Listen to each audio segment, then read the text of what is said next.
Assalamualaikum warahmatullahi wabarakatuh. Halo guys. Perkenalkan, nama saya Suci Melati dari kelas 1A dengan NIM 2186206007. Saya dari program PGSD Fakultas Ilmu Keguruan dan Ilmu Pendidikan dari Universitas Muhammadiyah Tangerang. Di sini saya akan membahas tentang pendidikan nilai dari mata kuliah Ilmu Pendidikan. Yang pertama, saya akan membahas tentang pengertian istilah pendidikan dan istilah nilai. Kalian harus tahu, pendidikan ini adalah suatu metode untuk mengembangkan keterampilan, kebiasaan, dan sikap-sikap yang diharapkan dapat membuat seseorang menjadi lebih baik. Sedangkan menurut sudut pandang Aristoteles, pendidikan ini adalah suatu fungsi dari suatu negara yang dapat dilakukan untuk tujuan negara itu tersendiri. Dan sedangkan menurut Darbo Hyarjo mengatakan bahwa nilai adalah kualitas atau keadaan sesuatu yang bermanfaat bagi manusia baik lahir dan maupun batin. Nah, dan menurut Gordon M. Hart ini bahwa dalam posisi jiwa seseorang terhadap tingkatan lapisan yang terkait dengan nilai, yaitu pertama tingkah laku, yang kedua sikap, ketiga nilai, dan keempat kepercayaan atau keyakinan terhadap sesuatu. Pembahasan kedua ada proses dan pendekatan dalam penanaman nilai. Di sini ada 5 pembagian proses dan pendekatan dalam pendidikan nilai. Yang pertama, pendekatan penanaman nilai, dan yang kedua, pendekatan perkembangan kognitif, yang ketiga, pendekatan analisis nilai, yang keempat, pendekatan kualifikasi nilai, dan yang kelima, pembelajaran berbuat. Di sini kita akan membahas satu persatu proses dan pendekatan dalam pendidikan nilai. Yang pertama, pendekatan penanaman nilai, yaitu pendekatan penanaman nilai ini adalah suatu pendekatan yang memberi penekanan pada penanaman nilai-nilai sosial dalam diri siswa. Tujuan pendidikan ini menurut pendekatan penanaman nilai yaitu pertama, diterimanya nilai-nilai sosial tertentu oleh siswa, dan yang kedua, berubahnya nilai-nilai siswa yang tidak sesuai dengan nilai-nilai sosial yang diinginkan. Sedangkan menurut Banks dan Windmiller, pendekatan penanaman nilai ini dipandang secara indoktrinatif atau bisa disebut sebagai tidak sesuai dengan perkembangan kehidupan demokrasi. Kedua, pendekatan perkembangan kognitif. Pendekatan ini dikatakan pendekatan perkembangan kognitif karena karakteristiknya memberikan pendekatan pada aspek kognitif dan perkembangannya.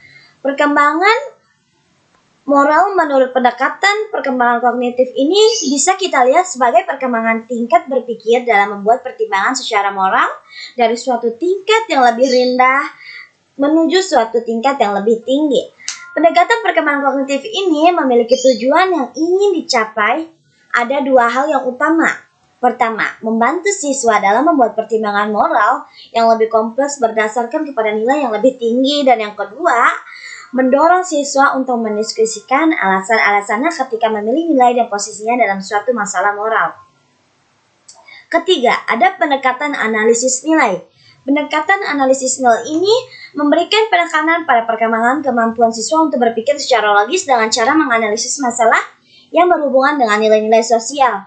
Ada 2 tujuan pendidikan moral menurut pendekatan analisis nilai, yaitu pertama, membantu siswa untuk menggunakan kemampuan berpikir secara logis dan penemuan ilmiah dalam menganalisis masalah-masalah yang berhubungan dengan nilai moral tertentu. Kedua, membantu siswa untuk menggunakan proses berpikir secara rasional dan analitik dalam menghubung-hubungkan dan merumuskan konsep tentang nilai-nilai mereka.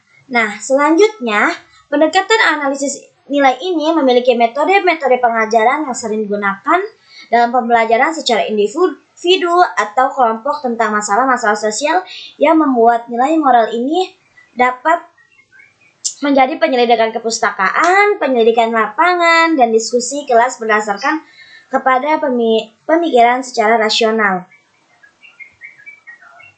Yang keempat ada pendekatan klarifikasi nilai. Pendekatan klarifikasi nilai ini memberi penekanan pada usaha membantu siswa dalam mengkaji perasaan dan perbuatannya itu sendiri untuk meningkatkan kesadaran mereka tentang nilai-nilai mereka sendiri. Pendekatan klarifikasi nilai ini memiliki tujuan yaitu Pertama, membantu siswa untuk menyadari dan mengidentifikasi nilai mereka sendiri serta nilai-nilai orang lain. Kedua, membantu siswa supaya mereka berkomunikasi secara terbuka dan jujur dengan orang lain berhubungan dengan nilai-nilainya sendiri. Ketiga, membantu siswa supaya mereka dapat menggunakan secara bersama-sama kemampuan rasional dan kesadaran secara emosional untuk memahami perasaannya, nilai-nilainya, dan pola tingkah laku mereka itu sendiri.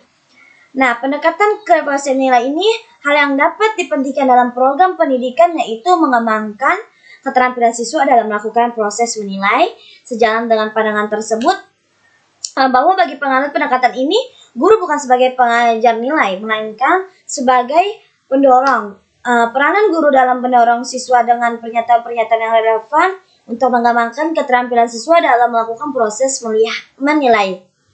Yang kelima, pendekatan pembelajaran berbuat. Pendekatan pembelajaran berbuat ini memberi penekanan pada suatu memberikan kesehatan kepada siswa untuk melakukan perbuatan-perbuatan secara moral, baik secara perseorangan maupun secara bersama-sama dalam satu kelompok. Nah, di bawah ini ada 5 tahap pendekatan nilai dalam proses pembelajaran berbuat, yaitu menurut Cartol dan Mawardi-Lubis, proses pembentukan nilai pada anak dapat dikelompokkan dalam 5 tahap, yaitu tahap reshaping atau bisa disebut sebagai tahap menyimak. Yang kedua, tahap responding bisa disebut sebagai tahap menanggapi. Dan yang ketiga, ada tahap following atau bisa disebut sebagai tahap memberi nilai. Dan yang keempat, ada tahap berorganisasi nilai, yaitu bisa disebut sebagai tahap organization. Dan yang kelima, ada tahap karakteristik nilai, bisa disebut sebagai tahap characterization. Nah, kita sudah membahas 5 pembagian itu, dan yang terakhir ada pendidikan nilai di Indonesia. Menurut Paula Freire mengatakan pendidikan itu memanusiakan manusia, yang berarti pendidikan adalah membumikan nilai yang mengarah pada kemanusiaan manusia. Hal ini akan menumbuhkan kesadaran atau bisa disebut sebagai golden rule, yaitu meminjam istilah filsuf Immanuel Kant. Golden rule ini merupakan intisari nilai-nilai yang diformulasikan yang dapat diungkapkan seperti jangan lakukan kepada orang lain apa yang tidak ingin dilakukan orang lain kepadamu.